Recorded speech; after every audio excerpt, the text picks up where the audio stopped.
శోభల వరము తెచ్చింది. కొంగు బంగారు తల్లి కోరి వచ్చింది. కొంగు బంగారు తల్లి కోరి వచ్చింది. మంగళరతులెత్తి ఎదురేగా రండి, జనులార రండి, ఎదురేగా రండి. శుక్రవారపు సిరిని సేవించరండి. శ్రీమన్మహాలక్ష్మి చేరవచ్చింది. సౌభాగ్య శోభల వరము తెచ్చింది. సిద్ధి బుద్ధులను సగు భారతీ మూర్తి,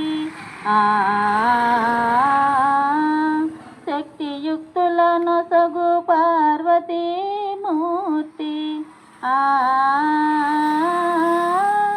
అష్ట సంపదలను సగు శ్రీ సతీ మూర్తి. ముమ్మూర్తులకు మూలం ఈ దివ్య దీప్తి. కళలేని కన్నులకు కనిపించరండి, కలత ఎరుగని సతుల కరుణించునండి. శ్రీమన్మహా